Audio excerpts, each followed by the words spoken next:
আমার ইনবক্স ভরে আছে তোমাদের মেসেজে। তো তোমাদের মধ্যে থেকে অনেকেই আমাকে মেসেজ করো, তোমাদের জীবনের কিছু প্রবলেমের কথা আমার সাথে শেয়ার করো, অনেক গোপন কথা আমাকে বলো, আর আমার থেকে সলিউশনও চাও যে দিদি তুমিই বলো কিভাবে কি করা যায়, তুমি যদি কিছু প্রবলেমে সলভ করতে পারো, বা আমি আমার জীবনটাকে আর রাখতে চাই না।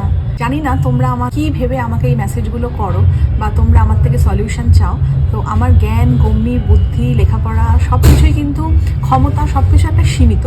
আমি যে বিশাল জ্ঞানীগুণী মানুষ তা নয়, কিন্তু এই যে তোমরা আমাকে ভালোবাসো বা আমাকে বিশ্বাস করো, সেই জায়গা থেকেই হয়তো তোমরা তোমাদের জীবনের এত গোপন কথা বা এত সমস্যার কথা আমাকে শেয়ার করো।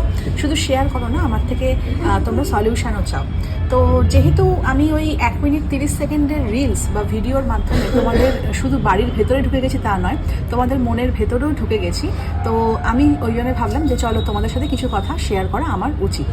তো এই যে তোমরা আমাকে প্রতিদিন দেখো, আমি সুন্দর করে সেজে গুজে শাড়ি পরে, ড্রেস পরে, এটা পরে ওটা পরে মেকআপ ভিডিও করছি, ডান্স করছি, রান্না করছি, বা বিভিন্ন আমার দিনের সব কিছু তোমাদের সাথে শেয়ার করছি, আর সেগুলো দেখে তোমরা আমার প্রশংসায় পঞ্চমুখ, একদম উচ্ছ্বসিত। সেই আমার কথাটাই তোমাদেরকে একটুখানি বলি। তো আমার মাথায় দেখেছো ছোটোবেলায় 2বার মাথা ফাটা, গালে দেখেছো এই গালের এখানটা পুরোপুরি মানে এমনই একটা অ্যাক্সিডেন্ট হয়েছিল কাটা, যে আমাকে 1 সপ্তাহ বলেছিল কথা বন্ধ রাখতে, খাতায় লিখে এক্সপ্রেস করতে। পাঁজর, রিপ কেজ যেটাকে বলে, 10 নম্বর রিপ কেজটা আমার ভাঙা। ডান হাত ছোটোবেলায় ভেঙে গেছিলো, কলার বোনটা ভেঙে টুকরো টুকরো হয়ে গিয়েছিলো। বাঁ পায়ের যে আঙুলটা, কোড়ে আঙুলটা, সেই আঙুলটা অর্ধেকটা কেটে ঝুলছিল। ইভেন ওই কোড়ে আঙুলের যে হাড়টা সেটাও কিন্তু ভাঙা। আর তারপরে তো আমার অপারেশন হয়েছে, আমার লেফট ওভারি রিমুভড, এই গল্পটা তোমরা সবাই জানো। তো আমি এইটাই বলতে চাইছি, এটা তো গেল আমার শারীরিক সমস্যা। এবার আসি মানসিক সমস্যায়। 14 বছর বয়স থেকে যখন আমার বাবাকে হারাই, তারপর থেকে কিন্তু শুরু হয় কিন্তু আমার জীবনের স্ট্রাগল। তো তখন থেকে কিন্তু আমার জীবনে আয়লা, লায়লা, ক্যাটরিনা, তুফান, আমফান, যত রকমের ঝড় বলো সব কিন্তু এসেছে। আর কিন্তু আমি সেগুলো কিন্তু সব দরজা বন্ধ করে তালা দিয়ে রেখে দিয়েছি। আর তোমাদের সেগুলো কোনোটাই আমার জীবনের কুৎসিত, কিম্ভূত কিমাকার জিনিসগুলো, খারাপ জিনিসগুলো কখনোই তোমাদের সামনে আমি তুলে ধরি না। সবসময় কিন্তু আমার ভালো ভালো জিনিসগুলো তোমাদের তুলে ধরি। আর তোমরা যে আমাকে সবসময় বলো দিদি তুমি খুব লাকি, সোনালি তুমি খুব লাকি, খুব কপাল করে ভালো পেয়েছো, কিন্তু তোমাদের দোষ নয়, কেননা তোমরা সবসময় ভালোটাই দেখছো। আমার জীবনের খারাপটা তোমাদের আমি কখনোই দেখাই না। হ্যাঁ, হয়তো ওই বন্ধ দরজার ভেতর থেকে, ফাঁক ফোকর থেকে ছোটোখাটো এটা ওটা সেটা বেরিয়ে আসে, যেহেতু তোমরা আমাকে প্রতিদিন দেখছো। তো জীবনে যখন ফুল টস বল পেয়েছি তখন একেবারে বাউন্ডারি মেরেছি, যখন খারাপ বল পেয়েছি ঠুকে খেলেছি, তারপর তো ওয়াইড আছে। তো মোট কথা পিচে টিকে থেকেছি। কখনো আমার মনে হয়নি যে জীবনে এতটা প্রবলেম, আমার জীবনটা আমি এখানেই শেষ করে দেবো, না। আর কোথাও একটা পড়েছিলাম যে জীবনে যে টিকে থাকতে পারে সেই কিন্তু আসল উইনার। তো মোদ্দা কথা হচ্ছে, অলওয়েজ যেটা আমার সাথে সাস্টেন ছিল সেটা হচ্ছে আমার মুখের হাসি, বুকে ছিল সাহস, মাথায় ছিল বেঁচে থাকার প্রচণ্ড ইচ্ছা, আর মাটিতে ছিল সবসময় পা। তো এটাই কথা যে জীবনটা কিন্তু, আমার জীবনে সব কিছু কিন্তু প্ল্যাটার সাজিয়ে কিন্তু আসেনি, আমাকে সবটাই কিন্তু খুব কষ্ট করে অর্জন করতে হয়েছে। তো জীবনটা এরকমই। তো ভগবান কি করে বলো তো, যে এরকম একটা দাড়িপাল্লা নিয়ে থাকে, একদিকে থাকে ভালো, একদিকে থাকে মন্দ। তোমরা আমার ভালোটা দেখছো বলে এটা ভেবে নিও না যে সোনালির জীবনে সব কিছুই খুব স্মুথ, সব কিছুই খুব ভালো। দাড়িপাল্লার হিসেব করলে দেখা যাবে হয়তো খারাপের ভাগটাই বেশি, কিন্তু ওই যে বললাম সবসময় আমি হাসি মুখে সব কিছু কোপ করে নিই, আর টিকে থাকাটাই হচ্ছে বড় কথা। আজকে এই কথাগুলো তোমাদেরকে বলে আমি যে কত বড় হিরো বা জীবনে বিশাল বড় অ্যাচিভমেন্ট করেছি সেটা জাহির করার জন্য কথাগুলো বলছি না।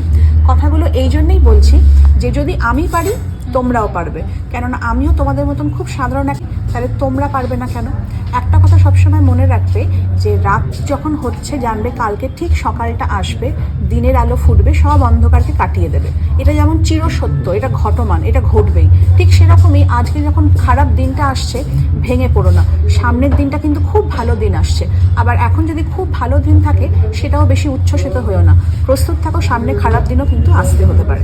আমি অনেক বড় বড় কথা তোমাদেরকে বলছি, আর যখন যে খারাপ সময়ের বা পরিস্থিতির মধ্যে দিয়ে যায় সেটা হচ্ছে যে সেই সময়টা পার করাটা খুব কষ্ট, কিন্তু দাঁতে দাঁত চেপে পড়ে থাকতে হবে, কিচ্ছু উপায় নেই, আমাদের মানে জিততেই হবে, ওভারকাম করতেই হবে। আর একটা কথা বলবো যে বিয়ে করেছো, সংসার করছো, বাচ্চা মানুষ করছো, খুব ভালো কথা, এটা একটা বিশাল বড় কাজ। তো বিশাল বড় একটা টাস্ক, সবাই সেটা যে করতে পারে তা নয়। কিন্তু আমি এটা বলবো যে তোমার বরের পয়সা আছে, আমার বরের প্রচুর টাকা, থাক না, তোমার কি আছে? আজকে তুমি তোমার বিরিয়ানি বানালে, তোমার বরকে খাওয়ালে, তোমার ফ্যামিলি সবাইকে খাওয়ালে, তুমি মনে খুব খুশি হলে, রেসপেক্ট পেলে কি?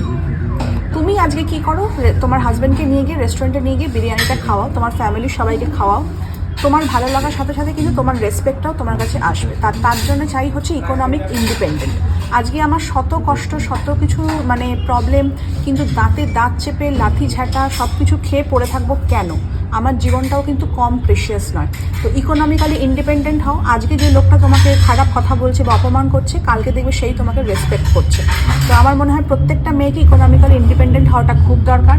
আর আজকে সেশনটা অনেক বেশি লম্বা হয়ে গেল। আসলে আমার জীবনের কিছু কথা তোমাদের সাথে শেয়ার করলাম। এই যে বললাম তোমরা আমাকে খুব ভালোবাসো, বিশ্বাস করো, তো আমার মনে হয় কিছুটা হয়তো তোমাদেরকে মোটিভেট করতে পারলাম। তো চলো আজকের এই সেশনটা শেষ করে দিচ্ছি হচ্ছে একটুখানি মিষ্টি মুখ করে, ভ্যানিলা আইসক্রিম উইথ গোলাপ জামুন। আর চলো মিষ্টি মুখ করো, আর কথাগুলো ভালো লাগলে অবশ্যই বেশি বেশি করে শেয়ার করো। যেসব মেয়েরা খুব প্রবলেমে রয়েছে, খুব কষ্ট করে রয়েছে, তাদের মধ্যে কিন্তু এই কথাগুলোকে পৌঁছে দেওয়াটা খুব দরকার। কি একদম।